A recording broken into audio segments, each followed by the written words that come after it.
guys, welcome to my YouTube channel, Exceptional Dialogue. I'm Vishnu Chaudhary. This video is about engineering service exam personality test preparation. Today I have with me Pramit Devmalik. Pramit secured All India Rank 2 in engineering service exam 2019. He scored 146 marks in personality test and is the highest scorer in civil engineering stream. About Pramit, he is a graduate of Jadavpur University in construction engineering in 2019 itself.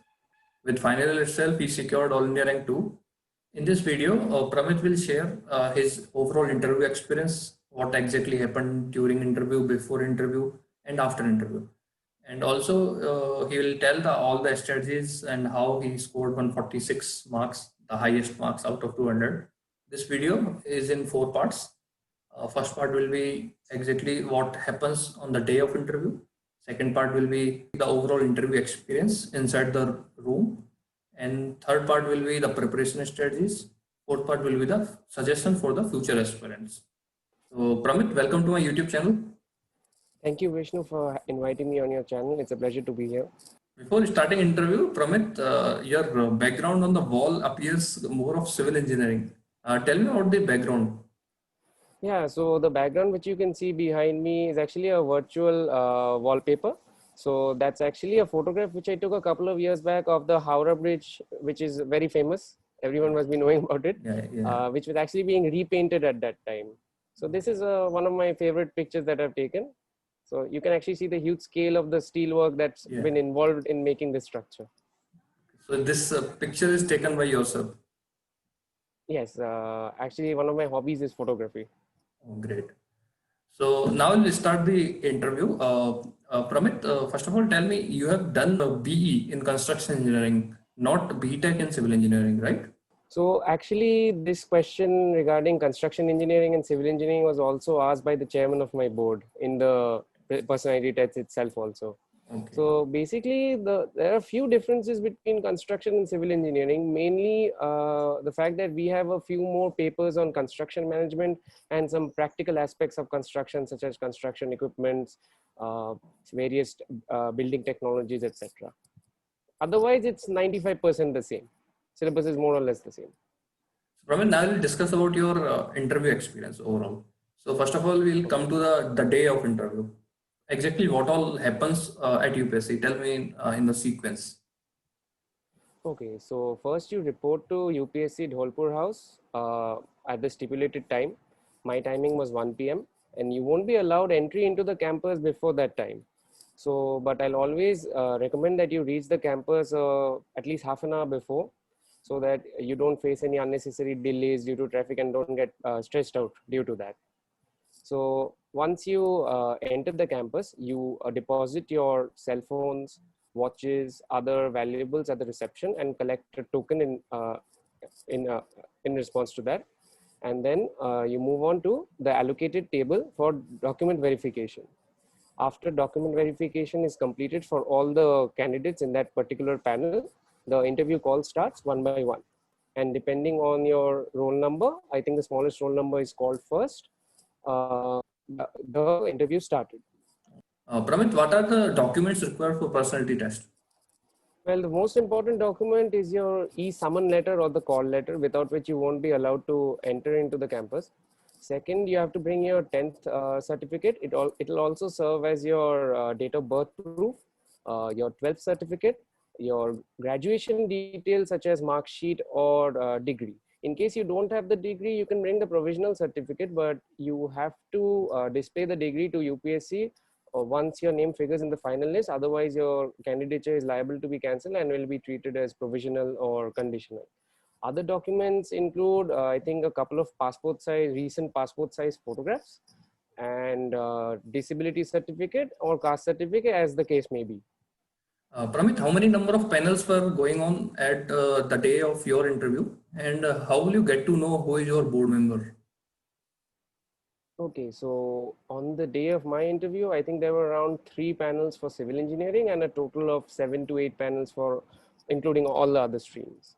So it's very difficult to know whose panel you'll be allotted on the day of the interview, because until you're seated outside the panel's room, you won't be able to know the name of the panel member. who's going to be the chairperson of your personality test. So it's very difficult to say that beforehand. Pramit, tell me what is the difference between interview and a personality test, as UPSC called it a personality test. Well, I believe that it's called a personality test and not an interview because it's not a test of knowledge, as that has already been evaluated in the preliminary stage and the main stage. And I believe that the personality test is more of a test to assess your behavior, awareness, personality, body language, etc. Pramit, what did you wear on the day of interview? What was your color combination of shirt, pant, etc.? On the day of the personality test, I wore a formal shirt, trouser, formal shoes with a blazer and a tie. I wore a white shirt with black trousers and a black blazer with a, let's say, I would say a spotted dark colored tie and black shoes, black leather shoes. So is it compulsory to wear a blazer and all? It's not mentioned anywhere that it's you have to wear a blazer, but you should always wear formal and whatever you're most comfortable in. Now, Pramit, we will now discuss about your personality interview, what all happens inside the room. First of all, tell me who was your chairman of the board, personality board, and also how many number of members were there inside? The chairperson of my board was Dr. Manoj Soni. There were 4 members, including the chairman himself, 3 technical experts, and the chairman. Okay, Pramit, we'll discuss the questions asked by all 4. First of all, tell me the questions asked by the chairman. What all questions he asked you? Okay. The chairman started my personality test by reading my detailed application form on the DAF. So the first couple of questions he asked me were based on the meaning of my name, what was the significance of the name of my district. Basically, my district had a number in its name. So he asked me the significance behind that. Why was it that particular number and not something else? Then he asked me about my graduation details because, as we had previously mentioned, about construction engineering and civil engineering, and he asked me the difference between construction and civil engineering and why had I opted for that instead of civil engineering. Then he proceeded to the hobbies portion and he asked me questions from my hobbies. I had mentioned 2 hobbies in the DAF. One was model railroading and the other one was photography. So he asked me a couple of questions from photography and then he asked me a question on model railroading. After which he passed me on to the technical member who incidentally asked me from railway engineering. And then towards the end of the interview, the chairman again asked me a couple of questions related to why I wish to join the engineering services. And in spite of my good college record, why I was opting for a government job instead of a high-paying multinational company's job. Okay. Pramit, as you mentioned, your one of the hobbies railroading, and this is, I think, one of the rarest hobby one can and anyone can have. Tell me more about this. How did you develop this, and what exactly this hobby is? Well, first I'd like to explain what model railroading is. So basically, all of us are familiar with the railway operations. You can see the locomotives, the coaches, the various gauges that we have, the points and crossings, turnouts, diamond crossings, etc., signaling, all of these. So all of these activities are done at a much smaller scale. So So basically, you can have a fully operational railway network in your own house. So there are numerous videos available on YouTube. You can easily search for them. There's some really beautiful trains which people have, complete with landscaping details, bridges, culverts, lakes, rivers, embankments, everything. So I first learned about this hobby from my father, who's also a civil engineer. He's very much interested in railways and had several model railway sets. So as a result, I also got naturally attracted towards it, and then it also became my hobby also. I think this can be a very unique hobby one can develop, and also this may be helpful for you in the interview also for engineering services. Pramit, now we'll discuss about the questions asked by the technical members. Tell me one by one, like for all 3 technical members, what all questions they asked you. Okay. So after the chairman asked me about model railroading, he passed me on to the technical experts. The first technical expert immediately proceeded to the subject of railway engineering, where he asked me where he asked me to draw a left-hand turnout, if I can recall correctly. And he asked me to label the various parts and to state the difference between a check rail and I believe it was a wing rail or something. I can't recall right now. So, and then he asked me, what's the purpose? Sorry, it was guardrail. Yeah, check rail and guardrail. And then he asked me what was the purpose of providing a check rail or a guardrail. And then the first technical member then proceeded to the subject of concrete technology. He asked me how would I design an M30 mix of concrete based on the latest IS 10262 2019 provisions, whether there would be any change in the properties of the mix if I use manufactured sand in place of regular sand, regular river sand. And then that's it for the first member. The second member, then he asked me questions from concrete structures. Basically, he asked me to draw a counterfort retaining wall, and he asked me to sketch the reinforcements.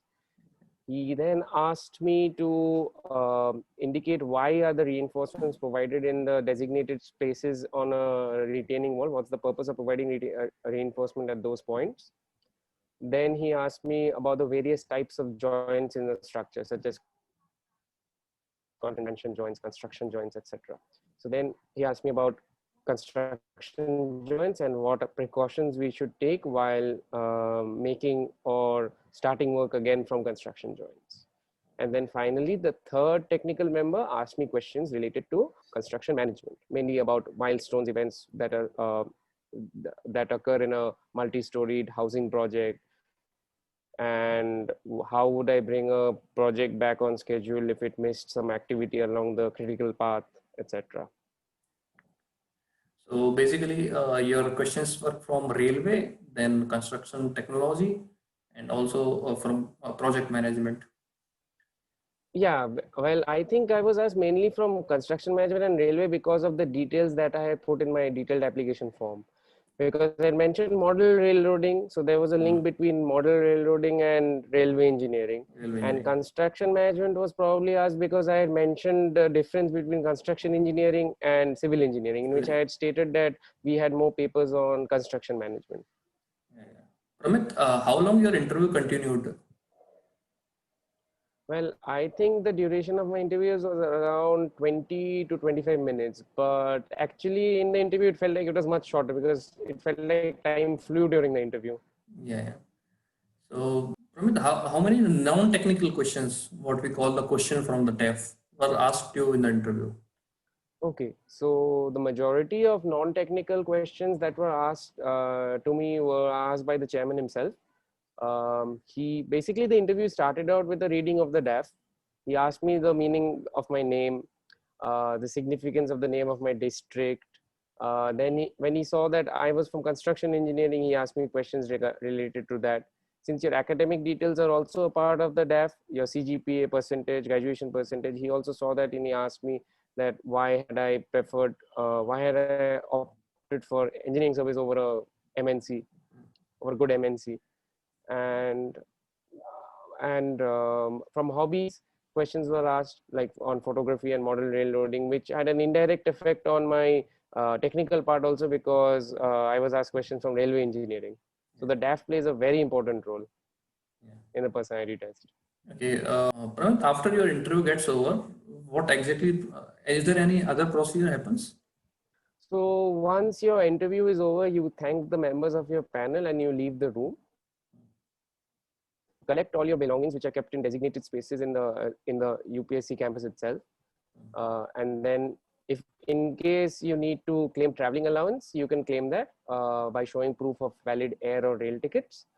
And then you leave the UPSC campus. Otherwise, there are no other formalities that need to be completed after leaving the interview, unless you fail to show any document for which you will again have to submit the documents at UPSC.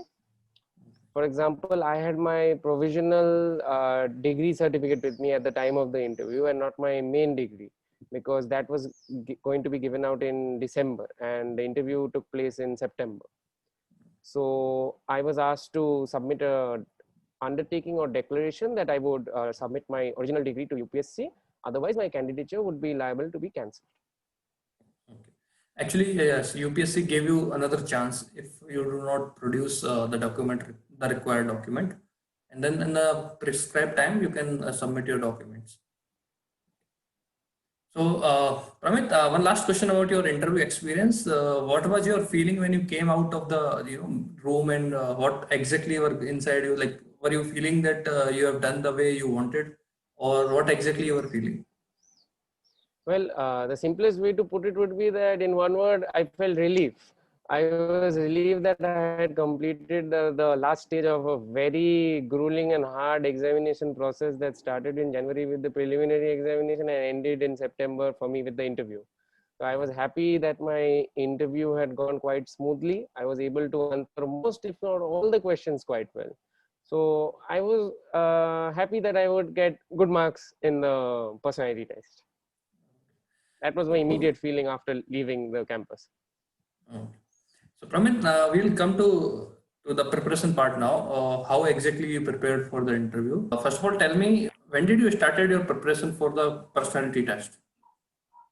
Well, I started my preparation just after the mains. My mains exam actually went quite well as per my expectations, so I was confident of clearing that stage. So I started immediately after the mains examination. So actually, yeah, that's the right time to start your preparation, because actually what happens is just after mains, people have tendency to relax, and rather to wait for the mains result declaration, then they start preparation. And many a times what happens is like you don't know when your interview will happen. Your interview date can be the very first day. So in that point of time, you will not be having very much time or to prepare for personality test. So actually, that's the good thing the Pramit did, that just after your mains, you start your personality test preparation. Pramit, how did you prepare for technical part of civil engineering?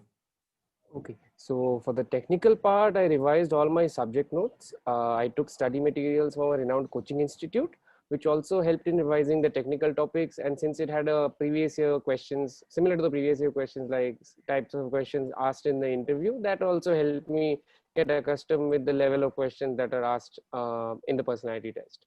Pramit, what is the difference between preparation for your interview and for preparation for mains in terms of technical? So the personality test and the mains are completely different types of examinations. One is a written subjective based, and the other one you have to answer questions on the spot. So in case of the mains, you can easily write paragraphs and paragraphs for an answer. You can do numericals, draw figures, etc. But for the interview, you won't get another chance. For example, you made a mistake in the mains part. You can easily cut that out and write it down again. But if you made an interview, if you made a mistake in the interview, that will reflect badly on you. So you'll have to prepare a bit differently for the interview than the mains. You can use the notes that you prepared for the technical subjects, but you should ensure that your basic concepts are clear, because mainly the questions that are asked in the interview won't be similar to the mains, because the interview is not a test of your knowledge. It's knowledge exclusively, because those have already been evaluated in the preceding stages of the examination. So a little bit of different approach towards the interview is required for the technical subjects. So you should focus mainly on strengthening your core basics of your subject. Another important aspect towards the difference between the mains and the personality test is that, for example, I belong to the city of Kolkata. So Kolkata has a number of major civil engineering infrastructure projects. So for example, we have the iconic Howrah Bridge, the second Hooghly Bridge, also known as the Vidyasagar Setu, which was, I believe, the first or longest cable stayed bridge in India. Then we have the Kolkata Metro, the first metro rail line in India. The new East-West Kolkata Metro, which is basically, which has the first underwater tunnel in India, which goes under the river Ganges. So you'll have to prepare for these separately, because these won't be asked in your mains examination. These are exclusive to the place where you belong from. For example, so I gave you an example of me being from Kolkata. So these are the questions which someone may expect that I should know something about, at least the basics at least. Yeah, exactly. Similarly, I come from Rajasthan. So very first question asked by the chairman from me was, how do you build forts? How did the forts were built? So they are standing even now. And nowadays we build a building, it collapses in very very less time. Local knowledge of your local state, city, whatever is very important in the personality test. Yeah. Yeah, correct. For personality test, you also have to look for the practical aspect as well as your core civil engineering. So Yes. that's the thing, and also you need to be very accurate because there is no going back. Once you answer, the answer is over. So you have to be No very second precise. chances. Yeah, no second chances. You have to be very accurate and the precise. Now we'll come to the DEF part. How did you prepare for the DEF questions, like non-technical questions? Did you frame the questions by your seeing your DEF? How did you actually prepare? Okay, so for the DAF related questions, I took great care in preparing, in studying the DAF after submission, and prepared a lot on my hobbies, which included model railroading photography, about the meaning of my name, local history of the place where I belong to, significance of the name of my school, university, etc. So you need to Okay. take great care in studying your detailed application form, because that is basically the blueprint from which questions will be asked from you. That will serve as a guide. Pramit, did you take any coaching for preparation of this interview altogether? Yes, I did join the online interview guidance program of a renowned coaching institute. So did you take any mock interview before going to the main interview? I took one mock interview that was based on Skype, as there were no physical interviews in Kolkata at that time. So, Pramit, do you think that if somebody do not go to any mock interview or do not join any institute for the preparation, then also he can crack the way he want? In my opinion, I don't think that coaching is absolutely necessary for the this stage of the examination. So you should at least you can do it yourself also by focusing on your core engineering principles, your local history, name, significance of your meaning of your name, etc. You can do that by yourself also. The only way in which a mock interview may help you is that in case it will help you build your confidence in case you are very nervous about appearing in an interview for the first time. So that may be a very important advantage in taking mock interviews. Uh, Pramit, what were your strategy for being confident in the interview? Did you actually have any circle of the people like preparing for interview you were, or you were own preparing myself? Actually, I had great help from my father also, who had appeared for this examination way back in the I think 80s. So he provided some tips on for the interview. I also knew a couple of people who used to work in the railways. They also went through this examinations. They also provided me some tips for the interview and everything. How did you prepare yourself to stay away from the tension of the personality test? What if if you go inside the room and they ask you some questions which you don't know the answer, so how to deal with that? Well, firstly, if you're feeling very tense or stressed out during the preparation stages, I suggest you take frequent breaks and relax your mind. Relax your mind, because the environment provided inside the interview venue is very friendly, and the panel members always try to help you out. In case you are not aware or you can't answer a particular question, it's best that you state that you don't know the answer, and they'll move on to the next question. They won't hold a grudge against you for not answering any particular question. So Pramit, by your experience at UPSC, what would you suggest to the future aspirant? How should they prepare and what should they do to score very good marks as you? Okay, so firstly, I'd suggest that they should start preparing at the earliest, because the dates of the interview are communicated, I think, 1 month in advance. So in case you get an early date for an interview, the preparation time will be cut short significantly compared to the person who's getting an interview call towards the end of the entire procedure. Yeah. So you should start at the earliest. Second piece of advice would be that don't panic, remain calm and confident. The interview is done in a very friendly atmosphere where the board members try to help you out and make you feel at ease. So there's no need to take undue tension regarding the environment of the interview room. Don't get nervous about that. The third thing that I'd like to state is that you should prepare the basics of your technical subjects quite strongly. The fourth point is, which I feel is the most important, is that you should study your DAF in depth, because if you can prepare your DAF really well, almost more than 60% of your effort is done over there only. So you should prepare your DAF very well and learn about the various meaning, significance of your name, district, localities, local history, whatever the places that you've lived in or are mentioned in your DAF. You should prepare those very well, so that you don't get surprised in the interview by any question from those parts. And Pramit, from your experience, what are the do's and don'ts for the aspirants they should focus on?